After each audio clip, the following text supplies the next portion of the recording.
اس وقت ہم آپ کے لیے چلیں گے لاہور، جہاں میاں نواز شریف میڈیا سے گفتگو کر رہے ہیں. جو پارٹی کی کارکردگی اور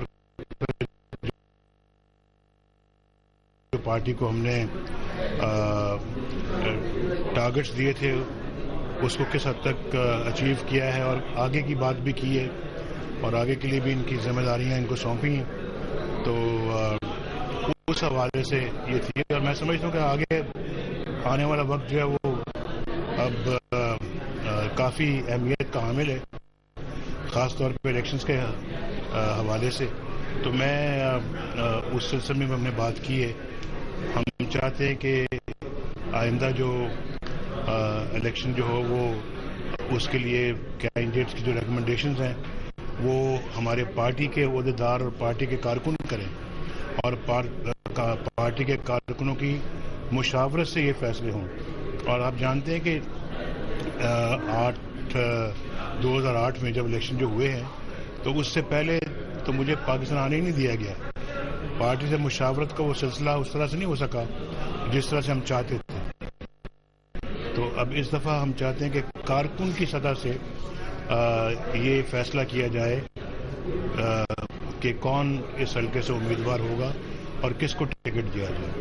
تو یہ پروسیس ہم نے جو ہے وہ شروع کر دیا ہے. میاں صاحب ابھی جنرل الیکشن کی تو بات کریں، کیا وجہ ہے نون لیگ بلدیاتی انتخابات کی طرف کی نہیں آتی؟ تو کیا آج آپ اس میٹنگ میں بلدیاتی انتخابات کے حوالے سے اسٹریٹجی کی ہے اور آئندہ آنے والے دنوں میں پنجاب میں ہم تو ہمیشہ بلدیاتی الیکشنز کے حامی رہے ہیں اور پھر آپ نے دیکھا ہوگا ہمارے جتنے بھی پچھلے ادوار گزرے ہیں ہم نے چاہے وہ پنجاب میں تھے یا مرکز میں ہم نے ہمیشہ بلدیاتی انتخابات کروائے ہیں. بلکہ اگر دیکھا جائے تو پیپلز پارٹی نے بلدیاتی انتخابات نہیں کروائے اپنے ادوار میں، ہم نے کروائے ہیں الیکشنز. اور اس دفعہ جو بلدیاتی ساری گڑبڑ مشرف صاحب نے آ کے یہاں پہ کر دی، انہوں نے سارا کچھ بدل ڈالا اور اس میں جو ہے وہ اپنے چند لوگوں کو انہوں نے یہ ایکسرسائز دی کہ آپ جو ہے وہ اس کا بیٹھ کے فیصلہ کریں اور پھر اس اپنے ہی جو ان کو سوٹ کرتا تھا یا جیسے یہ کہیں کہ ایک بالکل کسٹم میڈ قسم کا وہ انہوں نے نظام جو ہے وہ بنایا اور اس کے مطابق انہوں نے اس کو چلانے کی کوشش کی. تو میرا خیال ہے کہ وہ نظام یقیناً ریفارمز مانگتا ہے اور ریفارمز جو اس میں ہونے چاہیے اس کو انکارپوریٹ کرنے کے بعد انتخابات ہو سکتے ہیں. لیکن میرا اب یہ خیال ہے کہ پتہ نہیں الیکشنوں سے پہلے ہی الیکشن ممکن ہوں گے یا نہیں ہوں گے. اگر نہ ہو سکے تو الیکشنوں کے بعد، جنرل الیکشن کے بعد تو ضرور ہوں گے. اچھا میاں صاحب بتائیے گا کہ آپ چیف الیکشن کمشنر آپ کا تجویز جو آ چکا ہے، آپ کیا سمجھتے ہیں اس وقت گورنمنٹ سے آپ کی کوئی consensus caretaker set up کے لیے کوئی گفتگو اس وقت جاری ہے یا آنے والے دنوں میں کوئی اس حساب سے چیزیں لائن اپ ہیں؟ میں سمجھتا ہوں کہ فخر الدین ابراہیم صاحب ایک بہت ہی اپ رائٹ آدمی ہیں، ایک بڑا نام ہے ان کا اور پاکستان میں ایک بہت معتبر شخصیت مانی جاتی ہیں. تو اس طرح کے شخص کا اس عہدے پہ آنا میں سمجھتا ہوں کہ پاکستان کے لیے بہت خوش آئند ہے. اور میں یہ سمجھتا ہوں کہ اس سے ایک بات بہت اچھی ہوئی ہے کہ پاکستان کے اندر اب فری اینڈ فیئر الیکشنز کے پراسپیکٹس اور بڑھ گئے ہیں. تو فخر الدین ابراہیم صاحب ایک فیئر آدمی ہیں، وہ نہ کسی کی طرفداری کریں گے اور نہ کسی کے خلاف چلیں گے. وہ بالکل قانون، آئین اور قاعدے کے مطابق چلیں گے، اصول کے مطابق چلیں گے جو اس ملک کے لیے بہت بہتر ہے. لیکن میاں صاحب تو اس عہدے پہ میں تعین ان کی تعیناتی ہوئی ہے، میں خوش ہوں اور ان کو مبارکباد پیش کرتا ہوں. دیکھیں آئین کے اندر اور جو نئی امینڈمنٹس ہوئی اس کے اندر موجود ہے کہ مشاورت سے یہ کام ہوگا. حکومت کو چاہیے کہ وہ اب اپوزیشن کے ساتھ بھرپور طریقے سے اس کی مشاورت کریں اور یہ آئندہ جو سیٹ اپ ہوگا ایک کیئر ٹیکر گورنمنٹس کا وہ مشاورت کے ساتھ ہونا چاہیے اور تاکہ اور پھر یہ مشاورت صرف اور صرف میں یہ سمجھتا ہوں حکومت بلکہ ہم چاہتے ہیں کہ جو اسمبلی سے جو باہر پارٹیز ہیں ان کے ساتھ بھی یہ مشاورت ہو. اور جو چیف الیکشن کمشنر کی جو اپوائنٹمنٹ ہے اس سے میرا خیال ہے کہ سب پارٹیز راضی ہیں, چاہے وہ اسمبلی کے اندر ہے یا اسمبلی کے باہر ہے. بہت اچھی بات ہے, یہ بہت ملکوں کے لیے قوموں کے لیے بہت اچھی بات ہے. اب جو آئندہ جو مرحلہ ہے اس کا کیئر ٹیکر گورنمنٹس کا, ہم خاص طور پہ اس چیز کی کوشش کریں گے کہ اسمبلی سے باہر جو پارٹیز ہیں ان سے بھی مشاورت ہو سکے. میاں صاحب, ہمیشہ قومی ایشوز کے اوپر آپ نے بڑا دو ٹوک موقف اختیار کیا ہے, لیکن آپ کے مخالفین کہتے ہیں کہ جب بھی کوئی اہم ایشو ہوتا ہے آپ ملک سے باہر چلے جاتے ہیں. کوئی نہیں کہتا, کوئی نہیں کہتا. اچھا میاں صاحب, یہ بتائیں کہ عام تاثر ہے کہ آئندہ الیکشنز میں پنجاب میں تحریک انصاف مسلم لیگ نون کو ٹف ٹائم دے گی, آپ کیا سمجھتے ہیں؟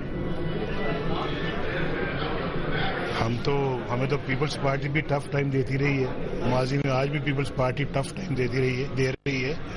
اور الیکشنز ہوں گے, آمنے سامنے آئیں گے, میدان میں سب کھڑے ہوں گے تو پھر پتہ لگ جائے گا. یہ سر یہ بتائیے گا, پتہ لگے گا کہ کس کی کیا حیثیت ہے. میاں صاحب یہ بتائیے گا کہ نگران سیٹ اپ بھی آ جاتا ہے, فخر الدین جی ابراہیم صاحب بھی آ گئے, لیکن موجودہ صدر کے ہوتے ہوئے کیا آپ کو فیئر اینڈ فری الیکشن کی توقع ہے؟ اس میں ایڈ بھی کر لیجیے گا, عمران خان کیٹیگوری کے لیے کہہ رہے ہیں کہ جو پیپلز پارٹی اور مسلم لیگ نون تو اکٹھے ہی اپنا نگران سیٹ اپ لے کے آ رہی ہے, تو کیا آپ یہ چاہیں گے کہ نگران سیٹ اپ کے اندر مشاورت کے ساتھ ساتھ ان کا بھی کوئی آدمی اس کے اندر آگے بیٹھے؟ میں تو کہہ دیا اس بارے میں نے کہا کہ ہم اہتمام کریں گے, کوشش کریں گے کہ اگر فیڈرل گورنمنٹ نہیں کرتی اس کا اہتمام تو ہم کوشش کریں گے کہ ہم اس کے اندر باقی وہ پارٹیاں جو اس وقت اسمبلی میں نہیں ہیں ان سے بھی مشاورت ہو سکے. تو ظاہر ہے, لیکن یہ تو معاملہ ہے حکومت اور اپوزیشن کا, لیکن میں اپوزیشن کے طور پہ کہہ رہا ہوں کہ ہم کوشش کریں گے کہ اسمبلی سے باہر جو پارٹی ان سے بھی مشاورت ہو سکے. لیکن کہا ٹف ٹائم دیں گے, کوئی ٹف ٹائم دے گا تو ہم بھی ٹف ٹائم دیں گے. موجودہ صدر کے ہوتے ہوئے سر میں نے پوچھا تھا میاں صاحب کہ موجودہ صدر کے ہوتے ہوئے آپ کو فری اینڈ فیئر الیکشن کی توقع ہے؟ دیکھیں, ہم یہ ارینجمنٹس جو کیے ہیں قانون کے اندر, آئین کے اندر جو امینڈمنٹس لے کے آئے ہیں اس کے مقاصد یہی ہیں کہ اگر کوئی حکومت میں بیٹھا ہوا شخص جو ہے وہ من مانی نہ کر سکے, اور یہ قانون اور آئین کے اندر اتنی طاقت ہونی چاہیے, اداروں میں اتنی طاقت ہونی چاہیے کہ وہ اگر صدر ہے یا وزیر اعظم ہے یا کوئی کیئر ٹیکر کوئی ایسا بندہ ہے جو چاہتا ہے کہ میں اس میں الیکشنوں کے اندر کوئی ہیرا پھیری کروں تو اس کے ہاتھ جو ہیں وہ اتنے مضبوط نہ ہوں یا وہ کام نہ کر سکے اگر وہ یہ کام کرنا چاہے. یہ بتائیں کہ سپریم کورٹ کی جانب سے جو ہے 25 تاریخ تک کی جو ڈیڈ لائن ہے سپریم کورٹ نے دی ہے کہ کمپلائنس کر کے لیٹر لکھ کے اور جواب دیا جائے, اور کوئی نئی جو ایک چیز تیار کی جا رہی ہے, جس طرح پہلے توہین عدالت بل ایک پیش کیا گیا, آپ کیا سمجھتے ہیں کہ مسلم لیگ نون کا کیا اسٹانس ہوگا؟ دیکھیں, کئی لوگ یہ آرگومنٹ دیتے ہیں جی کہ یہ سپریم کورٹ کیوں ایسا بار بار کہہ رہی ہے, اور اس کے بارے میں وہ سپریم کورٹ کو غالباً وہ ذمہ دار ٹھہراتے ہیں. وہ ایسی حکومت کو ذمہ دار کیوں نہیں ٹھہراتے جو سپریم کورٹ کا حکم نہیں مانتی؟ سپریم کورٹ کا حکم ہے, سپریم کورٹ کے حکم پہ جب تک صحیح معنوں میں عمل نہیں ہوگا جو ایک منطقی انجام تک پہنچے, میں سمجھتا ہوں کہ سپریم کورٹ کو یہ حق استعمال کرنے کا یہ پورا حق ہے. اور میں یہ سمجھتا ہوں کہ سپریم کورٹ کو جب تک کہ پوری طرح سے کمپلائنس نہیں ہوتی ان کے حکم کی, سپریم کورٹ اپنا کردار ادا کرے. میاں صاحب یہ بتائیے کہ یہ چاہے کوئی بھی گورنمنٹ پہ ہم ہوں یا موجودہ گورنمنٹ ہے یا کوئی بھی ہے, میں اگر یہ تو مجھے آرگومنٹس اس کی سمجھ نہیں آتی کہ ایک وزیر اعظم گیا, اب کیا دوسرا بھی جائے گا, پھر تیسرا آئے گا تو وہ بھی جائے گا. جب تک کہ حکومت جو ہے وہ آرڈرز کو کمپلائی نہیں کرتی, ان حکم کو نہیں تسلیم کرتی, مانتی نہیں, ان کو امپلیمنٹ نہیں کرتی, چاہے 10 وزیر اعظم یا 10 لوگ جانے پڑے, جانے چاہیے, کیوں نہیں؟ پاکستان کہتے ہیں یا تو اصول ہے یا پھر کچھ بھی نہیں ہے. چیف جسٹس آف پاکستان کہتے ہیں کہ پارلیمنٹ جو ہے وہ سپریم نہیں ہے، آئین سپریم ہے. تو آپ جو عدلیہ جو ہے وہ سپریم ہے، تو آپ اس حوالے سے کیا کہتے ہیں؟ پھر بتائیے گا، دوبارہ سوال کریں. کہتے ہیں کہ پارلیمنٹ سپریم نہیں ہے، عدلیہ سپریم ہے. اس حوالے سے آپ کیا کہتے یہ کس نے کہا ہے؟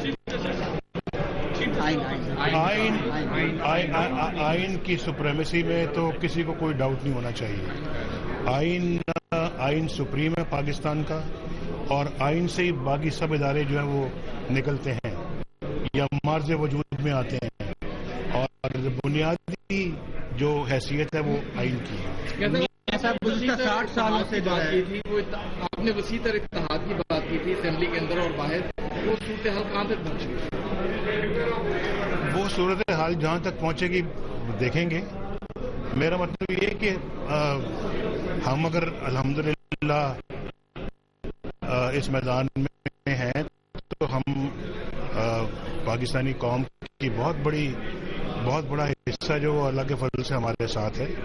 اور ماضی میں بھی ہم نے سنگل ہینڈڈلی الیکشن لڑے ہیں، بعض پارٹیوں کے ساتھ الائنس کر کے بھی الیکشن لڑے ہیں.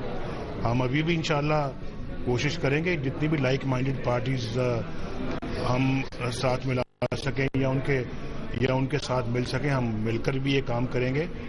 اور آپ دیکھیں کہ اللہ کے فضل و کرم سے سندھ کے اندر بہت بڑی تبدیلیاں آئی ہیں، اور اچھی پارٹیاں، اچھی پرسنالٹیز انہوں نے اپنی پارٹی کو ہماری پارٹی میں ضم کیا ہے. اور اب کل میں پھر جا رہا ہوں، اور وہاں پر یہ جو سندھ یونائٹڈ جو پارٹی ہے وہ بھی انشاءاللہ ہمارے ساتھ الائنس کر رہی ہے. اس سے پہلے بھی یہ کام ہو چکا ہے، کل بھی ہوگا، آئندہ بھی اس کام کو ہم جاری رکھیں گے.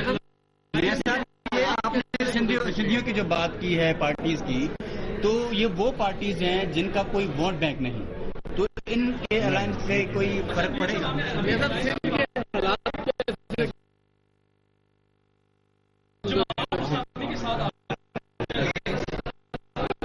یہ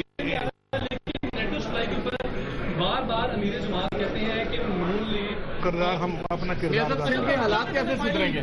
سندھ کے حالات کے حوالے سے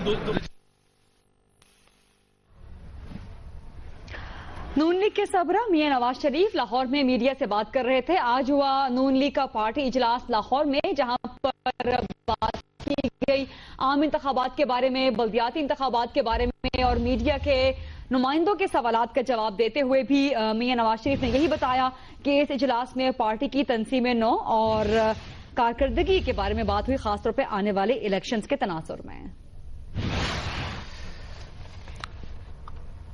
کچھ دیگر خبریں شامل کریں گے. راول